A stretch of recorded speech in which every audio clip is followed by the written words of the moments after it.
In the early 19th century, the United States was caught in the Napoleonic Wars. Britain and France restricted trade to cripple each other's economies. American merchant ships became targets. British warships seized American vessels, while French privateers plundered American cargoes. President Thomas Jefferson faced a grave dilemma.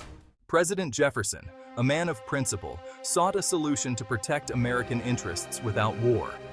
Military action was risky, and diplomacy had failed. Jefferson turned to economic pressure, cutting off trade with Britain and France. This led to the Embargo Act of 1807. In December 1807, Congress passed the Embargo Act, halting all American exports. It aimed to pressure Britain and France by depriving them of American goods. But as trade halted, the impact was felt far beyond the halls of power. The camera shifts to scenes of American ports and cities.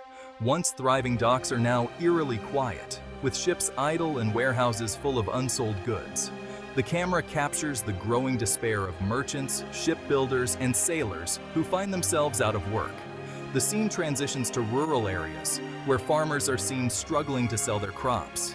The camera focuses on the anger and frustration building across the nation.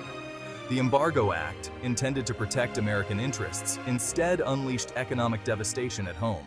Town meetings, protests, and smuggling along the coast. Merchants, ship owners, and citizens view the embargo as government overreach. In New England, merchants secretly load goods onto a ship, defying the embargo. State legislatures debate resolutions opposing the federal policy. Economic pain deepened, fueling opposition to the Embargo Act. Merchants and citizens condemned the policy, seeing it as an attack on their livelihoods. In New England, the embargo sparked resistance. Smuggling became rampant as Americans sought to maintain their way of life. State governments, especially in the Northeast, passed resolutions opposing the embargo.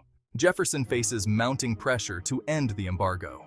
Congress debates the repeal of the Embargo Act. The repeal is signed into law in March 1809, just before Jefferson leaves office. Ports gradually return to activity, but economic damage is evident. The episode exposed the limitations of economic coercion and government overreach. The final scene shifts to a montage of the lasting impacts of the Embargo Act. The camera shows the rising tensions between the United States and Britain that would eventually lead to the War of 1812. The scene then transitions to a modern view of American ports, bustling once again with trade, as a reminder of the critical role that commerce plays in the nation's prosperity. While it failed to achieve its intended goals and inflicted great harm on the American economy, the lessons learned from the embargo would shape the nation's approach to foreign policy for years to come.